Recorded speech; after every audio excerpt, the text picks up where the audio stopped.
De retour dans l'Africa Newsroom, nous sommes toujours en compagnie de notre invité Kossi Boniface Nyonguenon et de nos éditorialistes Daouda Tall et Jean-Marie Bitomo.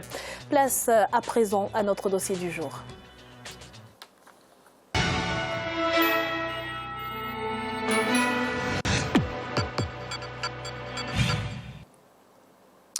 Au Bénin, la modernisation de l'administration publique est une nécessité. Conscient de cela, le gouvernement s'attelle à la mise en place de nouveaux outils. Voyez ce reportage de notre correspondant Lefty Ounou et on en parle juste après. Comment rendre l'administration publique béninoise plus performante et efficace? La question a préoccupé les différents gouvernements qui se sont succédés ces dernières années. L'administration fait face à plusieurs difficultés, notamment la complexité des procédures, la lenteur dans le traitement des dossiers ou encore la qualité du service jugée peu satisfaisante selon les usagers. Plusieurs mesures ont été prises dans divers secteurs par le précédent gouvernement, notamment la dématérialisation des procédures avec l'introduction des technologies de l'information et de la communication dans le secteur des finances. Une administration, c'est non seulement ces moyens qui sont utilisés, mais c'est la disposition des hommes. Et je pense que c'est là où le problème se pose dans notre pays depuis les régimes également qui se sont succédés. Les régimes qui se sont succédés jusqu'à présent n'ont posé ce problème qu'en termes de placement des hommes. Suivant alors le camp qui gagne, c'est-à-dire le parti qui gagne, où le chef d'État qui, sans parti, arrive au pouvoir, place ses hommes. Du coup, nous avons parlé d'une administration fortement politisée et la même chose se répète, puisque c'est ceux qui ont mouillé leur maillot qui sont placés à des postes.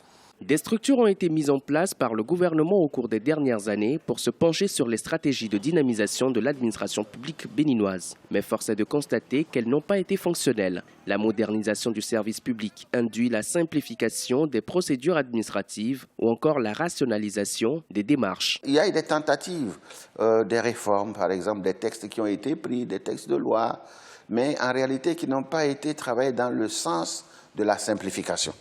Aucun pays au monde aujourd'hui ne peut parler de la réforme, n'est-ce pas, et de la modernisation sans penser donc à la simplification, n'est-ce pas, des procédures et des démarches administratives.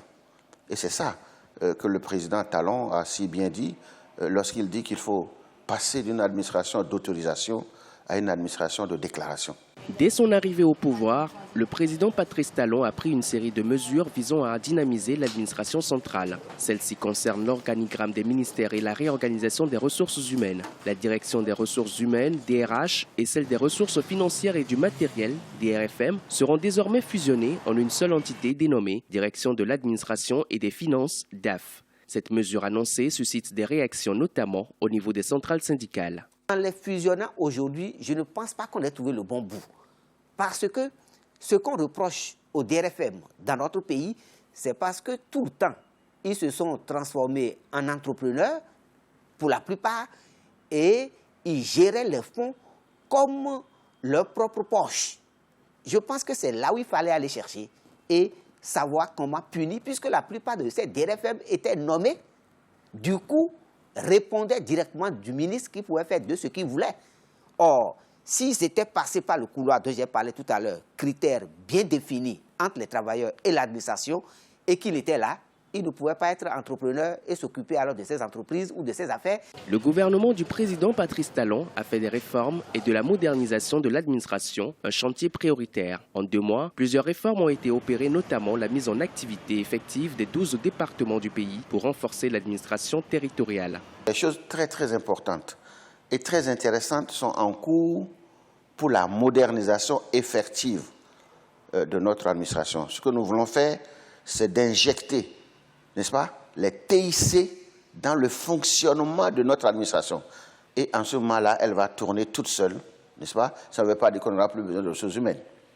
Hein? Si vous allez déjà même, il y a des débuts, hein, il y a des tentatives. Si vous allez aujourd'hui au ministère des Finances, le ministère des Finances, par exemple, se bat un peu, n'est-ce pas, pour essayer de moderniser, d'introduire les TIC donc dans les procédures. Et ça avance petit à petit, n'est-ce pas? Et ils le font sous forme de portail, c'est bien, mais je pense qu'il faut généraliser ça. C'est surtout de côté de l'administration publique qu'il faut vraiment envisager cette question-là. La modernisation de l'administration publique passe non seulement par le temps, le taux de traitement des dossiers, mais aussi les relations avec les administrés. Certains usagers déplorent la lenteur dans le traitement des dossiers, les difficultés d'accès à l'information, la mauvaise qualité de l'accueil, la mauvaise gestion du temps de travail, les agissements contraires à l'éthique et l'informatisation peu visible. De nombreux experts estiment que la modernisation de l'administration publique doit aller au-delà de l'informatisation. Ils suggèrent l'élection des directeurs par les travailleurs au sein des administrations. Depuis quelques années, vous n'êtes pas sans savoir qu'il y a l'adoption de la LOF qui est pour les pays africains et en particulier au Bénin. Et cette LOF rentre en vigueur à partir de 2017 au Bénin pour la loi des finances de 2017. Donc à partir de là, pour pouvoir être beaucoup plus efficace au niveau de l'opérationnalisation de la LOF, il faut réellement moderniser l'administration et ça fait partie d'ailleurs des réformes qui entrent dans la modernisation de l'administration et des réformes qui incitent à cette modernisation de l'administration. La modernisation de l'administration publique nécessite plusieurs mesures qui touchent au fonctionnement du service public, notamment le renforcement du matériel, la rationalisation des ressources humaines et la qualité du service offert. À côté des mesures pérennes prises par le gouvernement, les initiatives saisonnières comme la célébration du mois du service public permettent d'améliorer la performance de l'administration. Le réaménagement de l'emploi du temps au sein des services publics est aussi une mesure en cours d'examen pour accroître l'efficience de l'administration publique béninoise.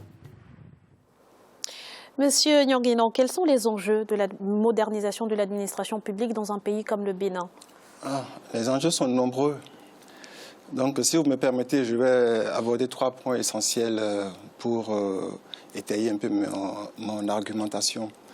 Il faut premièrement mettre en place, comment je dirais, un code de déontologie de l'administration. Parce que jusque-là, on parle de moderniser, mais il n'y a pas, moi je ne pense pas qu'il y ait en tant que tel un code qui puisse dire, voilà, il faut que les administrés ou ceux qui administrent le pays aussi puissent dire, il y a un schéma directeur qui permet de faire ci, de faire ça et de ne pas faire ci, de ne pas faire ça. Il ne suffit pas de dire, bon, écoute, plus de télé dans les bureaux et puis dire, bon, on a fait une réforme au niveau administratif.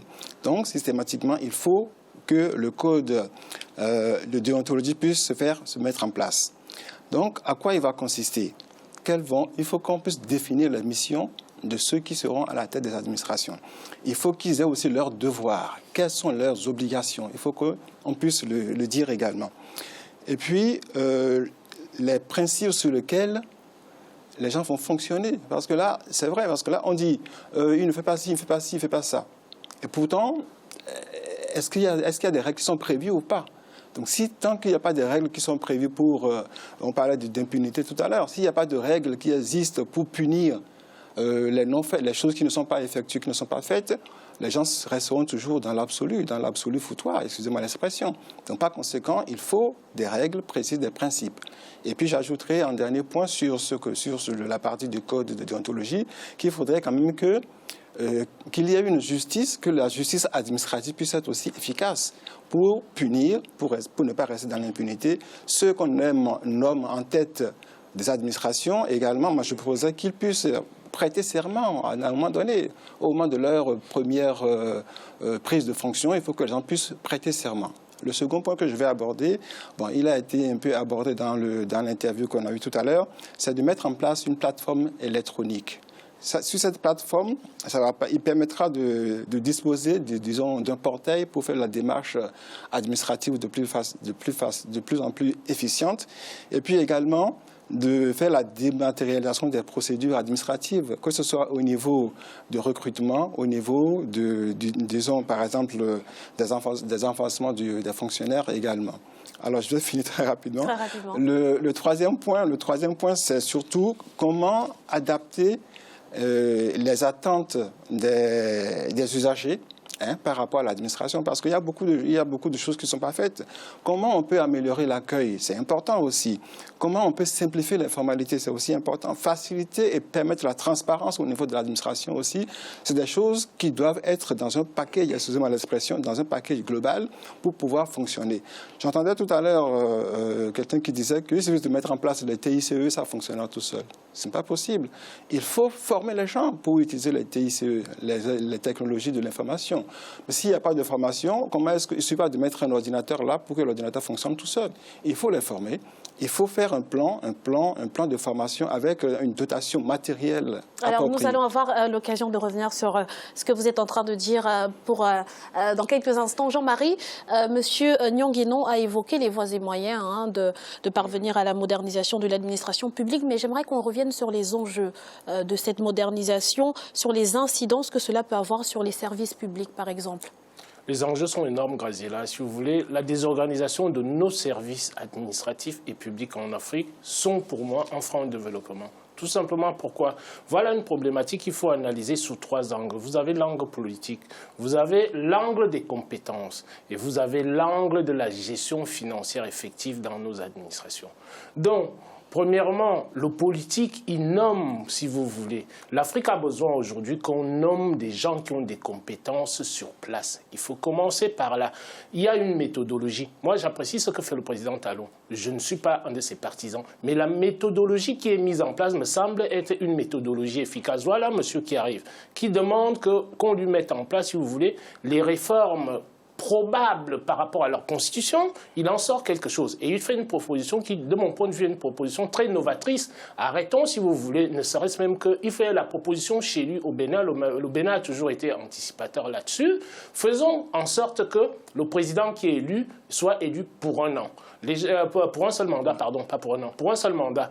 Toute la classe politique s'est levée, ils sont contre ça. Il faut qu'on reste, comment dirais-je, à 2 mandats. Alors qu'en Afrique, nous avons besoin, pour que la démocratie puisse s'installer chez nous, de faire tourner le personnel politique. Pour l'instant, c'est une nécessité. La dimension des compétences, c'est-à-dire les gens sont nommés parce qu'on est dans des réseaux, parce qu'on connaît X, Y.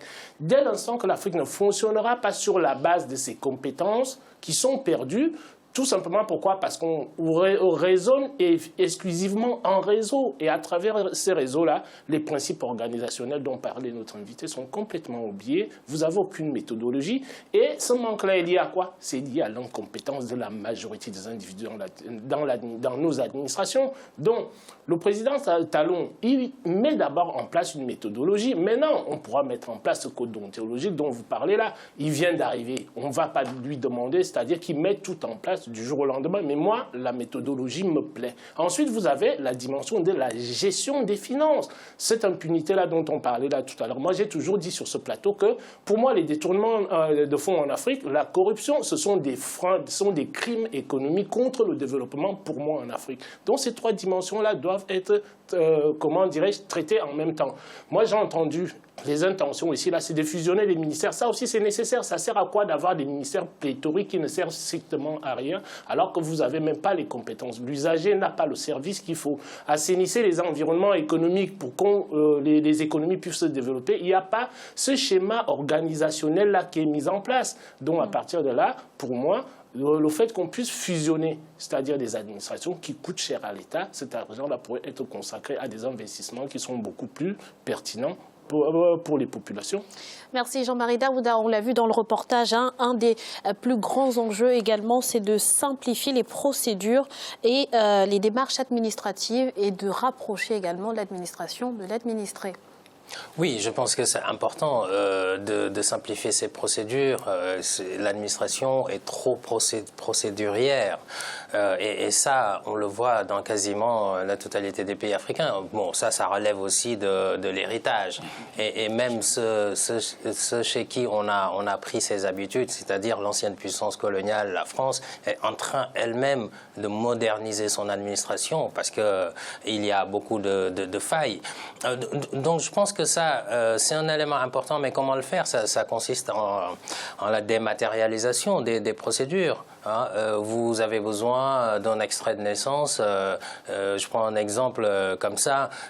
Il vous faut vous déplacer, vous faire des kilomètres et des kilomètres, alors que devant un ordinateur, vous pouvez peut-être effectuer la demande et peut-être juste aller chercher plutôt que d'aller 2 fois. Vous êtes une entreprise, vous avez besoin d'un extrait CABIS. Il faut d'abord identifier le service. Vous ne savez même pas quel service donne ça au niveau des impôts ou ailleurs, et ensuite il faut se déplacer. Donc tout ça, je pense que c'est des freins au développement, et ça Jean-Marie l'a rappelé sur le développement. Vous pouvez pas, je veux dire, la modernisation de l'administration, ça relève de l'efficacité des politiques publiques. Vous ne pouvez pas avoir, ça dépasse même la dématérialisation. Vous ne pouvez pas avoir des politiques publiques efficaces si votre administration elle-même, elle n'est pas efficace. Alors ce qui est marrant, c'est de voir que l'État réforme souvent pour améliorer les conditions de vie des populations par différentes politiques publiques, mais elle a du mal à se réformer elle-même. L'État réforme plus facilement qu'il a du mal à se réformer lui-même. Donc ça pose véritablement un gros problème. On pourrait en dire beaucoup, le temps ne nous le permet pas. Monsieur Nianguédan, très rapidement, s'il vous plaît. Oui, bon, c'est le problème. Hein. Tant qu'on n'aura pas un fil conducteur, tout un ensemble, j'ai dit tout à l'heure, de paquets dans lesquels on pourra dire voilà ce que nous devons faire, voilà qui va faire ci, qui va faire ça, et qu'on ne définisse pas les normes à mettre en place, on restera toujours dans le brouillon. Excusez-moi l'expression. On a des gens efficaces, mais on ne fait pas des choses de façon efficace. On a entendu également parler dans le reportage d'intégrer les technologies de l'information et de la communication. Donc, outre le problème de la formation, cela suppose également qu'il y ait, à l'ère du numérique, un taux de pénétration Internet assez relativement correct. Est-ce que le Bénin a ce qu'il faut, Daouda? Oui, je pense que le Bénin, en tout cas, peut se doter des moyens pour ça. Et là, c'est le moment de féliciter, effectivement, comme l'a dit Jean-Marie, l'initiative du président Patrice Talon. Et il me semble qu'il y a eu... Bon, ça touche directement votre question. Une délégation de l'Agence de l'informatique de l'État du Sénégal qui a effectué une mission avec l'appui du PNUD au Bénin. Parce que bon, c'est vrai qu'au Sénégal, maintenant, la salle du Conseil des ministres, vous avez des tablettes. C'est une initiative. Donc, tout n'est pas bon. Hein. Il y a quand même beaucoup d'efforts à faire dans ce pays. Mais... voilà, je pense que la coopération sud-sud entre le Bénin, le Sénégal et d'autres pays, pourquoi pas dans l'espace CEDEAO, avoir un projet global pour améliorer l'efficacité de l'État, parce que l'efficacité de l'État, c'est l'efficacité des politiques publiques, et le développement, c'est rien d'autre que ça. Merci Daouda. Voici un rappel des titres qui ont été développés en début d'émission. Des officiers de l'ex-régiment de sécurité présidentielle ont été remis en liberté provisoire au Burkina Faso. Parmi eux, le commandant Abdoul Aziz Korogo. Et puis 42 millions d'électeurs appelés à s'enregistrer pour les prochaines échéances électorales en République démocratique du Congo. La province du Nord, Ubangui, a été choisie comme point de départ du processus d'enrôlement. Nous allons à présent marquer une nouvelle pause. Dans quelques instants, la troisième partie de l'Africa Newsroom. A tout de suite.